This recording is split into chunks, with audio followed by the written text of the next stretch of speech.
बढ़िया माल बैठल बड़ी।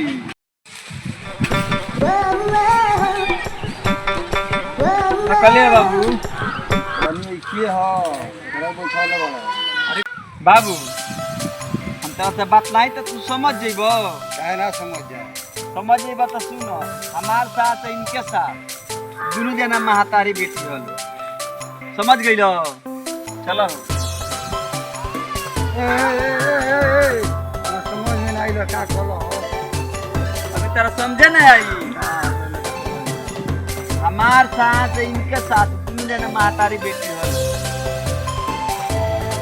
समझ गइलो। तो सबनी बात नहीं जो हमनी के कमेंट करी जाए देखो हमनी के दोनों जने के हई जा लाइक करें जा सब्सक्राइब करें जा फॉलो कर ले।